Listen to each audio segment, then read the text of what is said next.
Daisy flower അല്ലെങ്കിൽ ഒരു aesthetic flower അല്ലേ? ടേബിളിന്റെ ടോപ്പിലിരുന്ന് ആരായാലും ഒന്ന് നോക്കി പോകും ഈ ഡെയ്സി ഫ്ലവർ. ക്രൈപ്പ് പേപ്പറോ ടിഷ്യൂ പേപ്പർ എടുക്കുക, പെറ്റൽസിന്റെ ഷേപ്പിൽ കട്ട് ചെയ്തെടുക്കുക. അടുത്തത് കുറച്ച് യെല്ലോ കളർ ക്രൈപ്പ് പേപ്പർ എടുക്കുക, അതും കുറച്ച് നീളത്തിലായിക്കോട്ടെ, കുറയ്ക്കണ്ട. അതും വീഡിയോ കാണുന്ന പോലെ കുന കട്ട് ചെയ്തെടുക്കുക. പിന്നെ ലീഫ് കട്ട് ചെയ്യാൻ എല്ലാവരോടും പറയേണ്ട ആവശ്യമില്ലല്ലോ, എല്ലാവർക്കും അറിയാമല്ലോ ആ ഷേപ്പ്.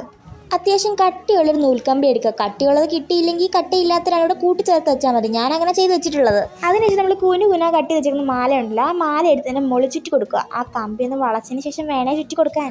അതിനുശേഷം നമ്മൾ ആദ്യം കട്ട് ചെയ്ത് വെച്ചിരുന്ന പെറ്റൽസ് എടുക്കുക, പശതേക്ക് ഒട്ടിക്കുക. അങ്ങനെ നമ്മുടെ പെറ്റൽസ് റെഡിയായി. പക്ഷെ നമ്മുടെ സെപ്പലോ, അപ്പോൾ നമുക്ക് സെപ്പിൽ കട്ട് ചെയ്തെടുക്കാം. സെപ്പിൽ കട്ടിയെടുക്കാൻ വേണ്ടി നമ്മൾ ഒരു ഗ്രീൻ കളർ ക്രൈപ്പ് പേപ്പർ എടുക്കുക, അത് നമ്മൾ കട്ട് ചെയ്യുക. വീഡിയോ ഞാൻ കാണിച്ച പോലെ കട്ട് ചെയ്തെടുക്കുക. കഴിഞ്ഞു. ഇനി നമ്മളത് എടുക്കുക, നമ്മളുടെ ഫ്ലവറിൻ്റെ താഴെ ഒട്ടിച്ചു കൊടുക്കുക.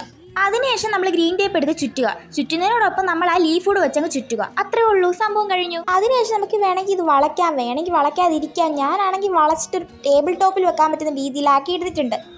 ഈ വീഡിയോ നിങ്ങൾക്ക് ഇഷ്ടപ്പെട്ടെങ്കിൽ ലൈക്ക് ചെയ്യാനും ഷെയർ ചെയ്യാനും സബ്സ്ക്രൈബ് ചെയ്യാനും മറക്കല്ലേ. ബൈ.